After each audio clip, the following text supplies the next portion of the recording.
جب انگلیاں نکالوگے پیغام حق تمہارے تک پہنچاتے جاؤ گا۔ سخت ترین رویہ رہے نبی، کتنے نبی شہید کر دیے گئے، حضرت زکریا کے سر پہ آرا رکھ کے پاؤں تک چیر دیا، حضرت یحییٰ کا سر کاٹ کر تشتری میں رکھ کے شاہ وقت کے سامنے پیش کیا گیا۔ امام غازی نے تفسیر کبیر میں لکھا ہے کہ مکہ سے لے کر طائف تک 70 ایسے نبیوں کی قبریں ہیں جن کی وفات صرف بھوک اور پیاس کی وجہ سے ہوئی، دکھ سہے، تکلیفیں سہی، اذیتوں سے گزرے، مشکل حالات کا مقابلہ کیا، مقاومتیں، مخالفتیں، ناموافق حالات کے جھکڑ، کیا کچھ نہیں تھا، انہوں نے سہا لیکن اللہ کے پیغام کا اقرار کیا۔ اللہ کے محبوب علیہ السلام کو سب سے زیادہ تکلیفیں ہوئی، سب سے زیادہ دکھ اللہ کے محبوب کو جو ہے وہ پہنچائے گئے۔ مکے سے لے کر طائف کے بازاروں تک کی کہانی آپ سیرت کی کتابوں میں پڑھتے ہیں۔ ان کے 3 سرداروں کے پاس اللہ کے محبوب پیغام حق لے کر گئے اور انہوں نے مسترد کر دیا حضور کی دعوت۔ آقا کریم نے فرمایا میں تم سے جو کہا سو کہا، اگر تم قبول کر لیتے تمہارے بھلے کی بات تھی، اگر تم نے انکار کر دیا کوئی بات نہیں، لیکن مکے میں جو حالات چل رہے ہیں تو اگر ان تک یہ بات پہنچی کہ تم نے میری دعوت کو قبول نہیں کیا اور میں تمہارے تک دعوت لے کر آیا ہوں تو وہ تمسخر اڑائیں گے، تو لہٰذا اگر یہ میرا اور تمہارا راز ہے تو کتنا اچھا ہے۔ انہوں نے کہا کہ ہم کیوں راز رکھتے تھے، بلکہ اوباشوں کے ہاتھ میں پتھر دیے۔ خدا کا کہیں جب واپس طائف سے نکلنے لگے تو وہ حضور پر سنگ زنی کرنے لگے، حضور کے پاؤں پہ پتھر مارتے، آقا کہیں پاؤں اٹھاتے تو وہ دوسرے پاؤں پہ، شدت درد اور احساس کرب سے حضور بیٹھ جاتے، ان کے 2 گنڈے آگے بڑھتے، کندھوں سے پکڑ کے اٹھاتے اور پھر مشق سنگ زنی۔ کتنی دردناک کیفیت تھی، حضور کے نالین خون سے بھر گئے۔ پھر وہ ایک باغ تھا، اس باغ کے اندر اللہ کے محبوب آئے اور اداس نامی ایک خادم نے وہ جو اس باغ میں تھا اس نے آپ کو کچھ عبور کیے، کچھ افاقہ ہوا، عذاب کا فرشتہ حاضر خدمت ہو کے عرض گزار ہوتا ہے کہ آپ اگر حکم دے تو میں 2 پہاڑوں کو آپس میں جوڑ دوں۔ یہ درمیان کس ہے جنہوں نے دکھ دیا ان کی چیخیں آپ کے کانوں تک پہنچی، اور جو حضور کے ہمراہی تھے ان کی آرزو تھی کہ انہوں نے جو دکھ ہمارے آقا کو دیا تو ہم ان کو اس حالت میں دیکھنا چاہتے ہیں۔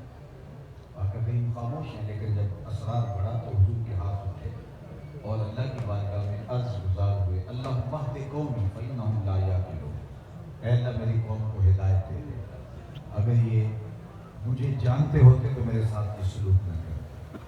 صحابہ حیرت زدہ ہو گئے کہ انہوں نے کیا کیا اور پیغمبر کا انداز کیا ہے۔ اللہ اکبر، آقا کریم نے ایک تاریخ ساز جملہ ارشاد فرمایا تو خود پہ سید الموجود ہے، فرمایا مجھے ان کی نسلوں سے ایمان کی توقع ہے، یہ نہیں کہ ان کی نسلیں ہوں۔ تو میں اپنے دوستوں کو کہا کرتا ہوں لازمی نہیں کہ تقریر کا صلہ نقد ہی ملے، آپ نے جو کہا ہے فوراً اس کا اثر ہو، کبھی اس کا اثر دوسری نسل تک منتقل ہو۔ کچھ لوگ نہیں مانتے لیکن آنے والے اس کو تسلیم کرتے ہیں۔ مبلغ کا کام تبلیغ کرنا ہے، اس کا نتیجہ پیدا ہوتا ہے یا نہیں ہوتا یہ اس کے بس کا ہے ہی نہیں۔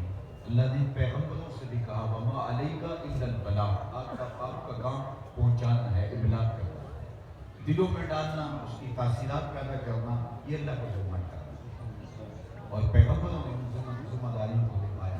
اور میرے اور آپ کے آقا و مولا کا فہم دین دیکھیے، حضور کا خلوص دیکھیے، حضور کی تبلیغ کا جذبہ فراواں دیکھیے، فرمایا مجھے ان کی نسلوں سے ایمان کی توقع اور پیغام حق کا اعلان۔ دکھ ہوئے، تکلیفیں پہنچی، مکے کی گلیوں میں جو کچھ ہوا، حضور کی راہوں میں کانٹے بکھیرے گئے، گڑھے کھودے گئے اور اذیتیں کھڑی کی گئی، تکالیف، آلام اور مصائب کا حضور کو سامنا کرنا پڑا، دکھوں سے گزرے، مصائب سے گزرے، حضور کے سر انور پر اوجریاں ڈال دی گئی، لیکن اس کے باوجود آپ کا اٹھنے والا قدم پیچھے نہیں ہٹنے پایا۔ تو راہ نہ بندے شوق ہے منزل نہ کر قبول، لیلا بھی ہم نشیم ہو تو محمل نہ کر قبول، آگے بڑھتے جانا اور پیچھے مڑ کے دیکھنا بھی توہین جستجو سمجھنا، حق کی راہوں کے مسافروں کا شیوا ہوتا ہے، وہ دستور ہے۔